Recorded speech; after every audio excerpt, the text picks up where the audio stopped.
Muchas gracias, Yeseli. Buenos días a todos. Me van a escuchar un poco con la voz un poco cambiada, ando un poco enfermo, pero gracias a Dios por este día que podemos reunirnos como familia para honrarle, para alabarle, para glorificarle.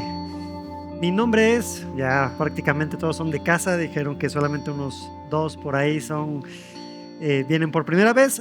Soy Julio Díaz, como ya lo dijo Yeseli, uno de los 2 pastores de Doxa Iglesia Cristiana, y te damos la más cordial bienvenida. Si tienen, para los que vienen por primera vez, alguna duda, pueden acercarse al equipo de hospitalidad, que es quien estaba ahí en la entrada, o tanto al pastor Eli o a mí para alguna duda o sugerencia. También para todos, deseo de todo corazón que lo que escuchemos el día de hoy sea de ánimo, sea de consuelo. Va a ser un poco de confrontación y duda, pero también que sea de consuelo para nuestras vidas. Pero antes de comenzar, necesitamos poner este tiempo en manos del Señor. Ya hemos orado, pero no está en ningún momento de más orar de nuevo. Necesitamos que Él nos abra nuestro entendimiento, que nos guíe y nos moldee. Vamos a orar. Señor, te damos gracias, Padre, por la mañana de hoy, porque permites que estemos aquí reunidos para honrarte, para darte toda la gloria, para darte todo el honor, Señor. Padre, te necesitamos.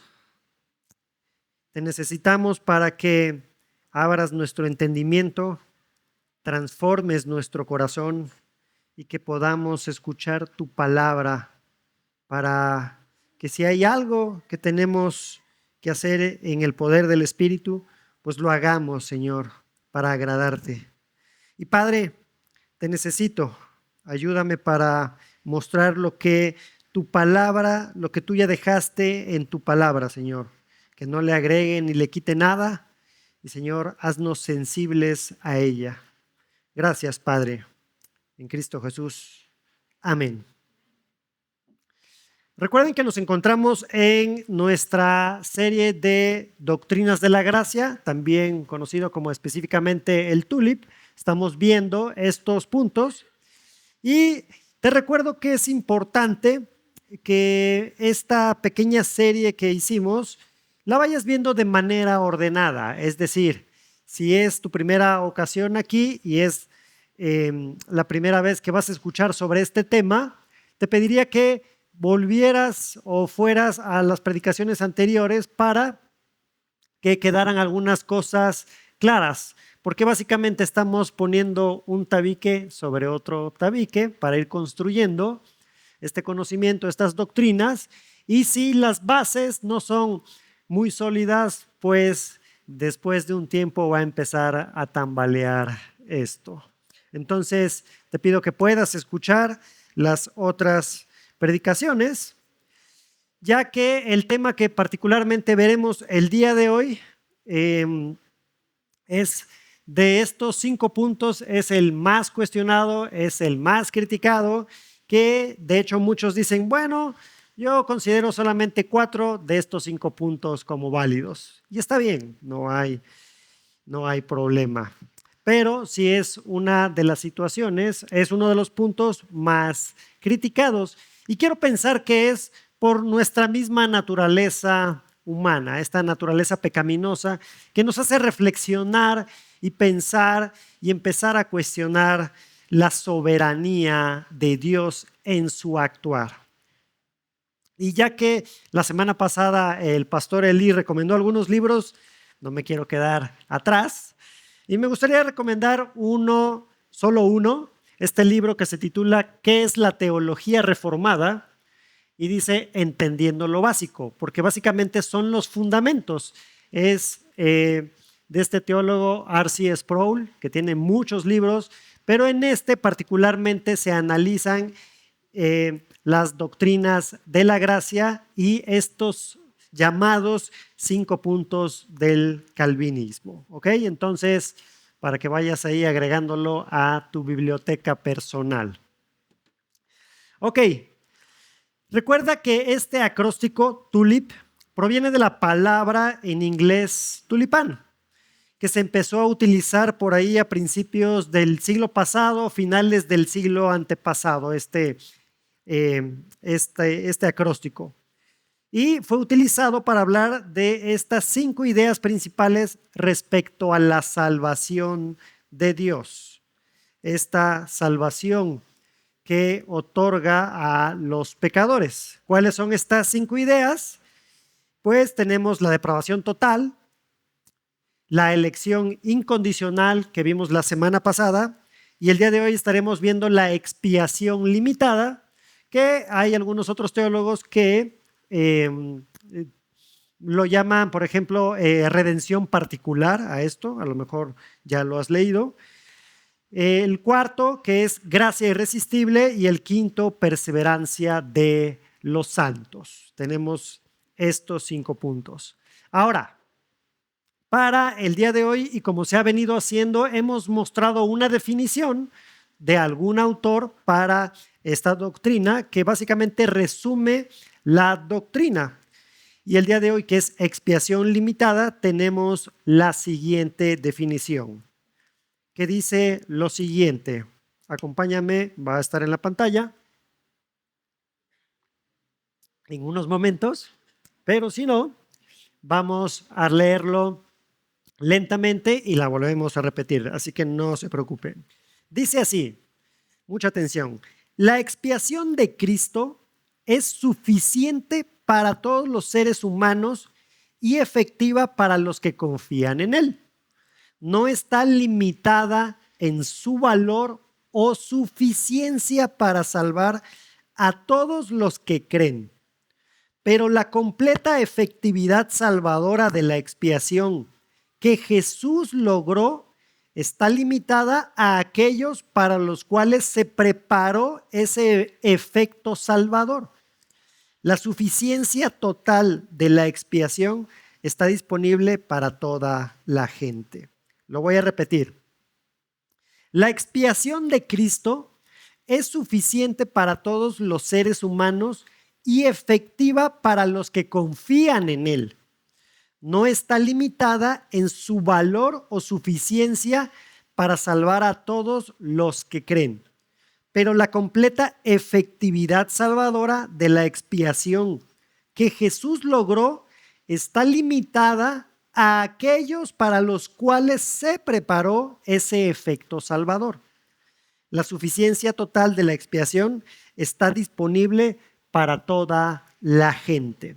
Esta es una definición de uno de los libros que recomendó el pastor Eli, de John Piper, que es básicamente los 5 puntos. De ahí extraje esta definición. Pero tengo otra de Wayne Grudem, que dice así, es un poquito más corta, a lo mejor esto les va a ayudar todavía más. Dice así: Cristo murió por personas en particular, específicamente aquellos que serían salvos y a quienes Él vino a redimir, que Él preconoció a cada una de ellas individualmente y las tenía individualmente en mente en su obra expiatoria. Es un poquito más corta, la repito. Ya nada más son estas 2 definiciones, no se preocupen. Cristo murió por personas en particular, específicamente aquellos que serían salvos y a quienes Él vino a redimir, que Él preconoció a cada uno de ellas individualmente y las tenía individualmente en mente en su obra expiatoria. Por eso el otro nombre que le dan algunos teólogos, redención particular. Ahora, tienes que tener en mente que parte de lo que ya se ha mencionado es que nadie puede acercarse a Dios por sí mismo. Nadie quiere acercarse a Dios genuina y santamente.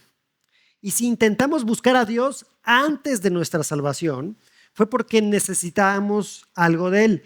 Teníamos alguna necesidad de alguna manera, esto nos convenía y no precisamente porque lo buscáramos a Él, es decir, a la persona de Jesucristo. Y simplemente no queríamos, ni podíamos, porque estábamos muertos espiritualmente hablando. O sea, éramos incapaces, ya se ha mencionado en las otras predicaciones. Y parte de las preguntas que surgen de este tema y que deberían quedar resueltas a través de esta predicación son las siguientes. Número 1, ¿es Cristo un Salvador real o meramente un Salvador potencial?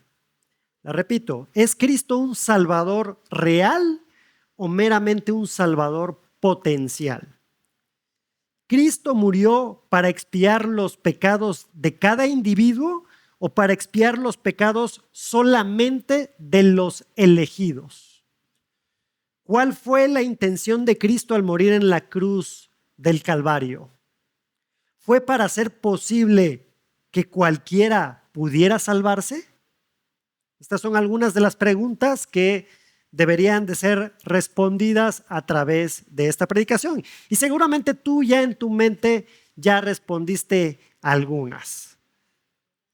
Ahora, estas preguntas se entrelazan y seguramente, como ya lo dije, ya estás pensando, sí, esto, así, esto, o es por esto, justificando tal vez tu respuesta.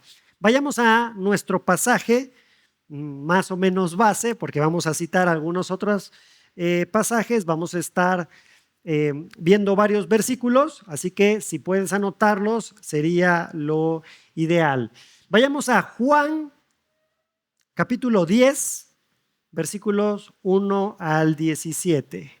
Juan capítulo 10, versículo 1 al 17. Dice así: en verdad les digo que el que no entra por la puerta en el redil de las ovejas, sino que sube por otra parte, ese es ladrón y salteador. Pero el que entra por la puerta es el pastor de las ovejas. A este le abre el portero y las ovejas oyen su voz. Llama a sus ovejas por nombre y las conduce afuera. Cuando saca todas las suyas, va delante de ellas y las ovejas lo siguen porque conocen su voz. Pero a un desconocido no seguirán, sino que huirán de él porque no conocen la voz de los extraños.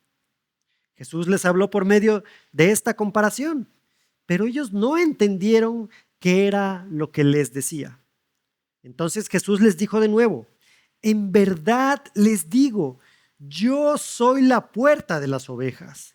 Todos los que vinieron antes de mí son ladrones y salteadores, pero las ovejas no les hicieron caso. Yo soy la puerta, y si alguno entra por mí, será salvo y entrará y saldrá y hallará pasto. El ladrón solo viene para robar, matar y destruir. Yo he venido para que tengan vida y para que la tengan en abundancia. Yo soy el buen pastor. El buen pastor da su vida por las ovejas, pero el que es un asalariado y no un pastor, que no es el dueño de las ovejas, ve venir al lobo, abandona las ovejas y huye. Entonces el lobo las arrebata y las dispersa. El asalariado huye porque solo trabaja por el pago y no le importan las ovejas. Yo soy el buen pastor y conozco mis ovejas y ellas me conocen. Al igual que el Padre me conoce y yo conozco al Padre y doy mi vida por las ovejas. Tengo otras ovejas que no son de este redil. A esas también yo debo traerlas. Y oirán mi voz y serán un rebaño con un solo pastor. Por eso el Padre me ama, porque yo doy mi vida para tomarla de nuevo. Nadie me la quita, sino que yo la doy por mi propia voluntad. Tengo autoridad para darla y tengo autoridad para tomarla. de nuevo. Este mandamiento recibí de mi Padre. Y básicamente el título del sermón del día de hoy es el tema: expiación limitada. Expiación limitada. Y veremos simplemente dos ideas con respecto al tema de la expiación limitada, donde dentro de cada una vamos a ir viendo algunas cositas, profundizando en algunos aspectos. Y después, ahí la responsabilidad, cuando se creen las preguntas, serán respondidas en sus grupos comunitarios. Ahí los líderes tienen responsabilidad. Pero bueno, el primer punto es el alcance de la expiación limitada. El alcance de la expiación limitada. Y el segundo será el resultado de la expiación limitada. El resultado de la expiación limitada. Vamos a estar mucho más tiempo en el alcance de la expiación limitada. Ahora, una pregunta para ustedes. ¿Quién de los aquí presentes podría levantar la mano de que no está de acuerdo con la siguiente frase? O sea, quien no esté de acuerdo con esta frase, que levante su mano. La salvación es del Señor. ¿Ok? Estamos de acuerdo entonces todos con esta frase. Y se le considera un axioma porque es fundamentalmente un fundamento universalmente aceptado en la teología reformada. La salvación es del Señor. Ahora, tenemos que definir entonces esto de la expiación limitada. Básicamente, expiación, ¿qué es la expiación? Recordemos, es reparar el daño, corregir lo que está mal, y en la obra que Cristo hizo para ganar nuestra salvación, al ocupar nuestro lugar en su vida y muerte, eliminando la consecuencia de nuestro pecado, aunque Él recibió evidentemente la consecuencia de ese pecado.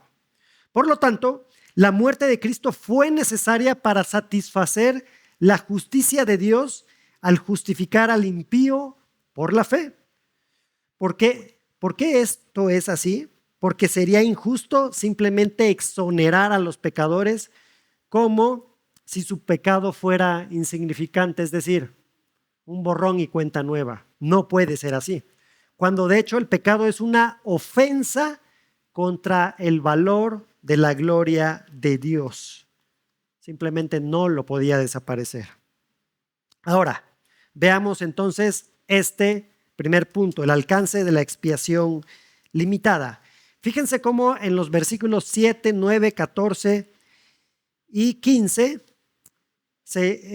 podemos ver esto. Dice: entonces Jesús les dijo de nuevo: en verdad les digo, yo soy la puerta de las ovejas. Dice: yo soy.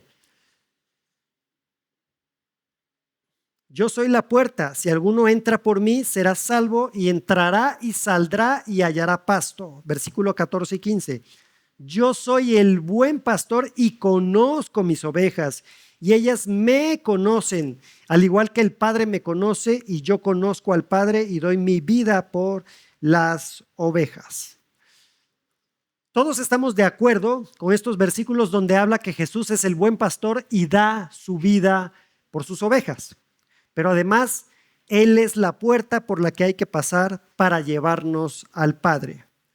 Retomemos la primera pregunta de la lista que puse al principio, que dice: ¿Cristo murió entonces para expiar los pecados de cada individuo o para expiar los pecados solamente de los elegidos?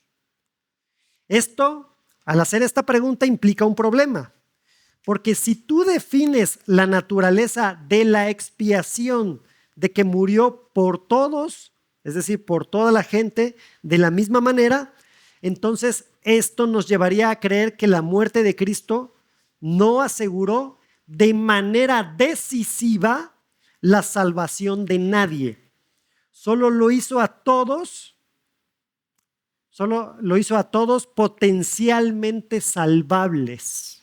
Si pensamos en este aspecto, esto se le conoce como universalismo, es decir, La muerte de Cristo, si fuera universal, los hace potencialmente a todo ser humano salvable. Y entonces, ¿en dónde radicaría lo determinante para salvarnos? Lo estamos llevando hacia otro punto, lo estamos llevando hacia otro lugar, no específicamente en Cristo. Y con esto estaríamos diciendo que la muerte de Jesús solo es eficaz si yo tomo la decisión por Jesús. Por lo que entonces negaríamos la absoluta y completa soberanía que tiene Dios sobre toda la creación. Nos queda entonces la otra opción. Julio, entonces estás diciendo que Jesús solo murió por algunos cuantos y no por todo el mundo. Así es, eso estoy diciendo. No creemos que todas las personas son ovejas. Está en nuestro texto. El Señor dice que conoce a sus ovejas. Recuerda que estas doctrinas de la gracia se entrelazan y, como ya se ha dicho desde este púlpito, la salvación es del Señor. El Señor llama a sus ovejas y sus ovejas responden a su llamado. Mira lo que dice Juan 10, 26, 28, que es básicamente el mismo contexto de los primeros versículos que leímos. Versículo 26, pero ustedes no creen porque no son de mis ovejas. Mis ovejas oyen mi voz y yo las conozco y me siguen. Yo les doy vida eterna y jamás perecerán y nadie las arrebatará de mi mano. El Señor es el que ama, el Señor es quien da la fe, el Señor es el que da el arrepentimiento porque son regalos de Él por gracia y Él los otorga a quien Él quiere. Es Dios para hacerlo. No nos tiene por qué preguntar a quién sí y a quién no. Por otro lado, esto que veíamos en la primera predicación de esta serie, que se mencionaba el arrianismo, y el arrianismo considera que cada una de las personas tiene la capacidad de decidir o de reconocer a Dios, y en realidad no puede ser así. No compartimos esta forma de pensar, porque si no estaríamos siendo universalistas. Me encantó el ejemplo que puso Eli la semana pasada. Dios no te pregunta si puede abrir la puerta, ¿no? Como ese caballero. Oye, ¿puedo pasar? ¿Estás ocupado? Mira, ven, te invito. No. Simplemente empuja la puerta o la tumba, te ve que estás ahí tirado porque estás muerto en tus delitos y pecados, te da vida, te levanta, te recoge y te saca. Así es Dios. No podemos tener esa capacidad de, sí, es que yo levanto la mano por Él, ¿no? No. Simplemente Él lo hace a quien lo quiere otorgar. Por lo tanto, nosotros afirmamos que cuando Cristo murió, lo hizo específicamente por su novia, es decir, por la iglesia, por todos los que son incluidos o serán incluidos en la iglesia universal, la iglesia de Cristo. Es decir, que no solo crea una posibilidad o una oportunidad para la salvación, sino que realmente compró, adquirió, aseguró infaliblemente para ella todo lo que es necesario para salvar a la persona. No es potencialmente, ya lo aseguró. Lo que incluye la gracia, la regeneración, el regalo de la fe y la capacidad de arrepentimiento. Eso nos los da el Señor. Ahora, tal vez te estés pensando en uno de los versos muy conocidos que casi todos no sabemos de memoria, ¿no? Juan 3:16. Oye, entonces ¿está contradiciendo Juan? Porque Juan 3:16 dice, porque de tal manera amó Dios al mundo, que dio a su Hijo unigénito para que todo aquel que cree en Él no se pierda, sino que tenga vida eterna. ¿No se está contradiciendo Juan? Ya caíste en contradicciones. O por ejemplo en Juan 6:33, porque el pan de Dios es el que baja del cielo y da vida al mundo.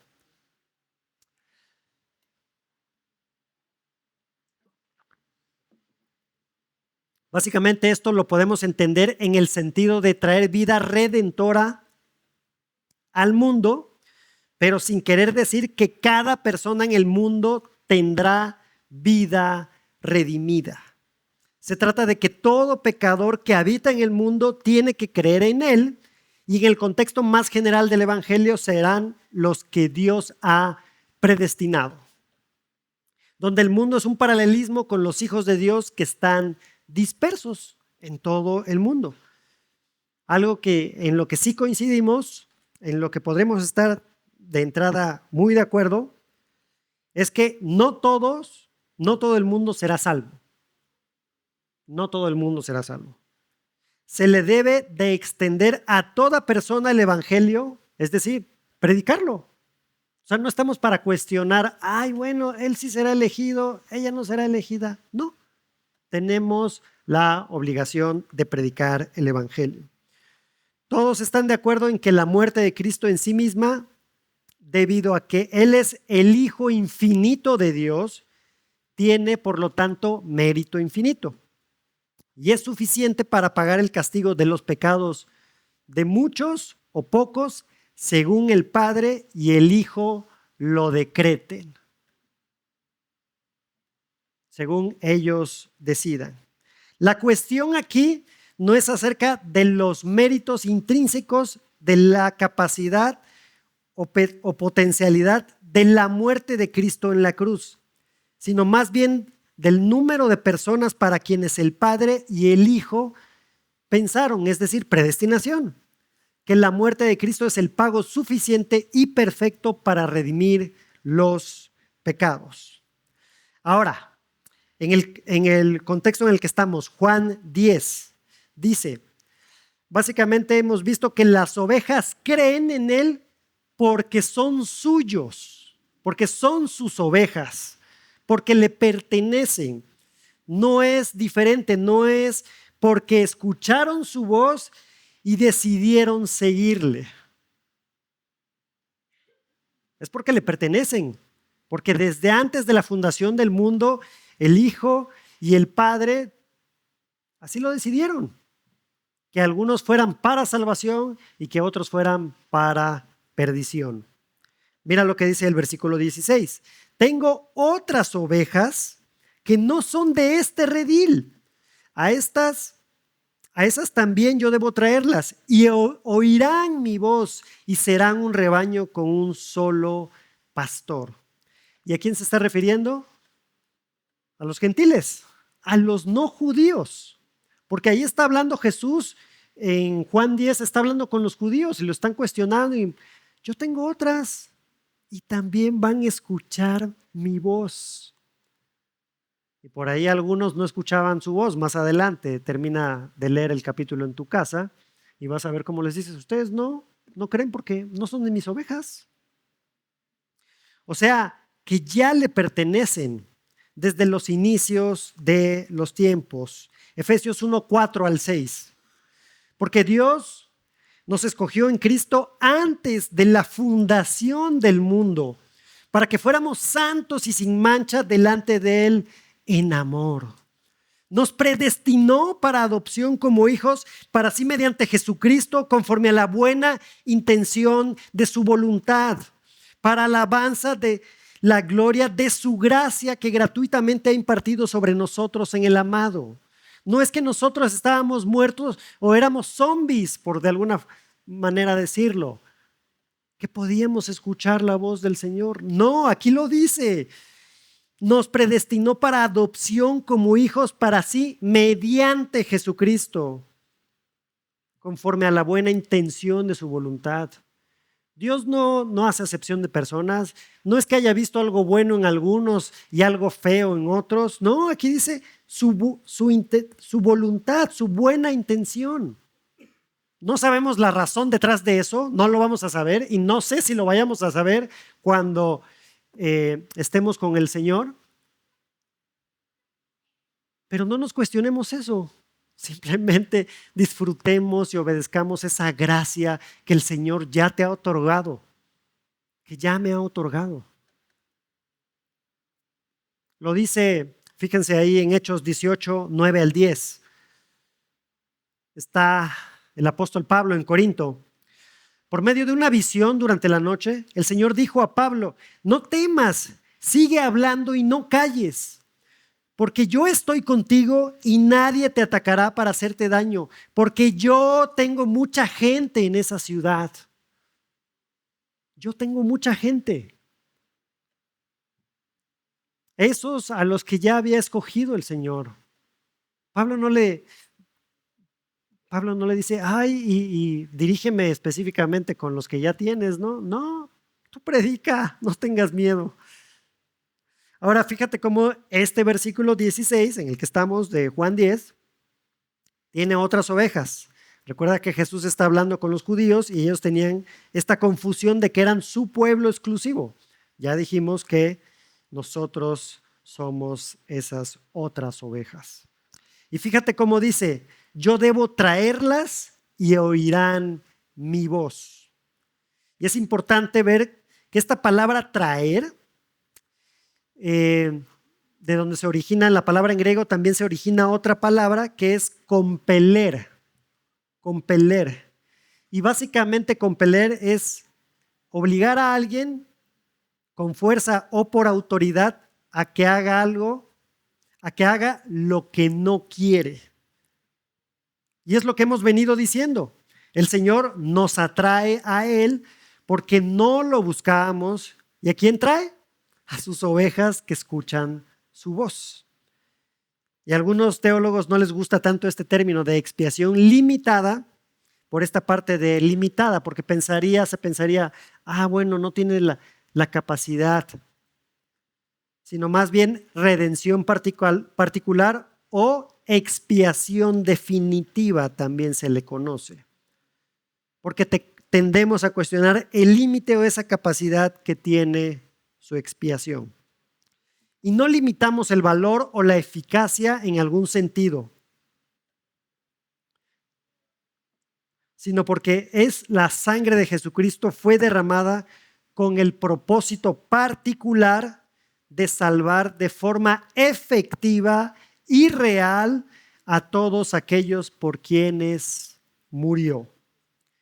Y entonces, ¿qué de mí? Que estoy escuchando esto, ¿tengo que hacer algo o simplemente esperar a que esa expiación limitada me alcance? Vamos para allá en algunos momentos. Punto número 2, el resultado de la expiación limitada.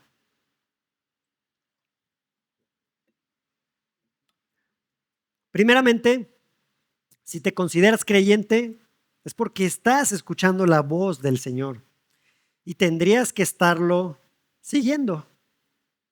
Eso al menos es la evidencia externa de que el Señor te ha traído a su rebaño y de que perteneces a ese redil. Porque también es real que va a haber por ahí ovejas con colmillos. Esas ovejas falsas que ahí van por inercia con las otras ovejas caminando por ahí y que en realidad en su momento mostrarán esos colmillitos. Y el buen pastor que da la vida por los suyos nos cuidará de ellas. Versos 27 y 28 de este mismo capítulo, Juan 10. Mis ovejas oyen mi voz, yo las conozco y me siguen.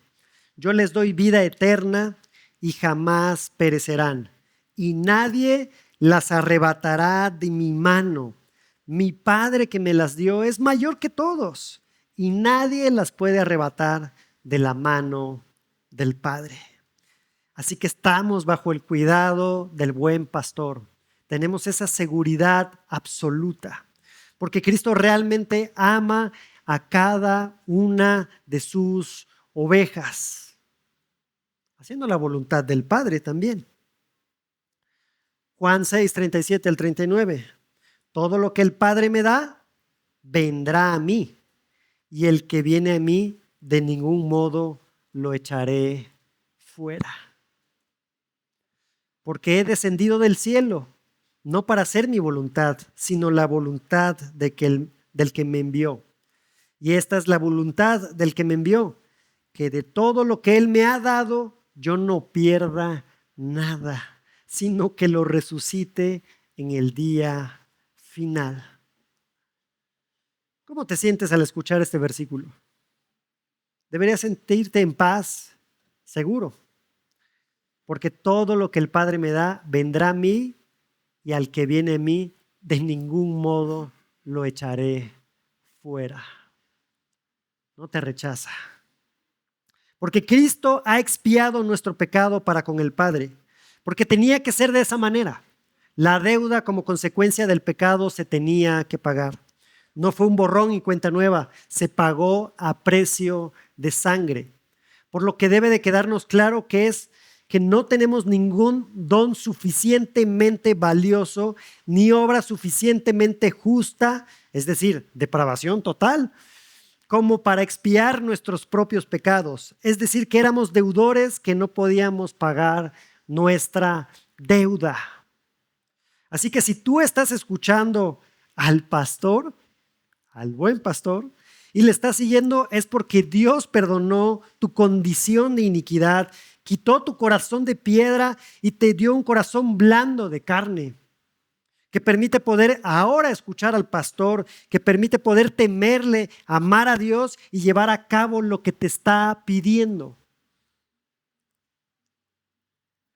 Pero Jesús no solo llevó la maldición, sino también se hizo maldición por tu pecado, por mi pecado.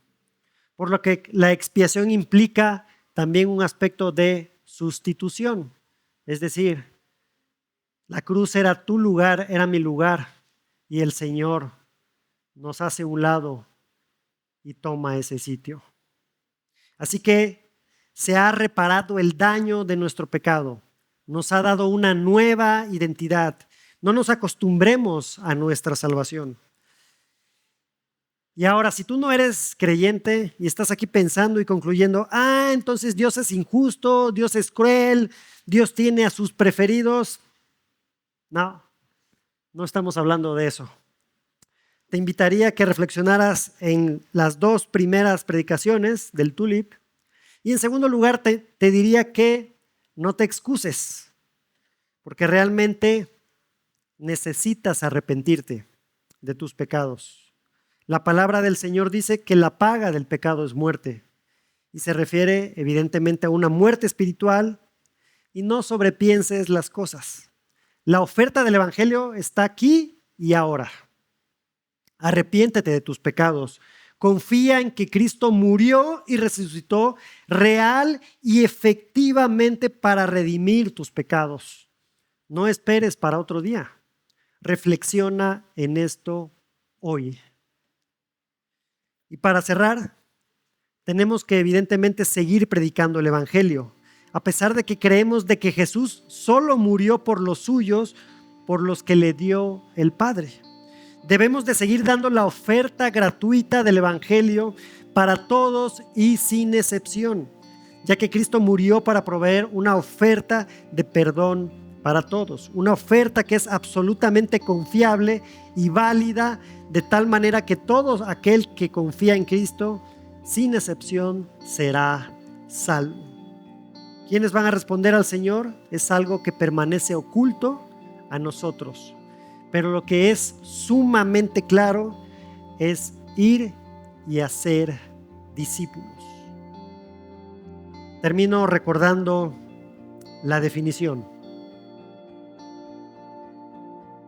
La expiación de Cristo es suficiente para todos los seres humanos y efectiva para los que confían en Él.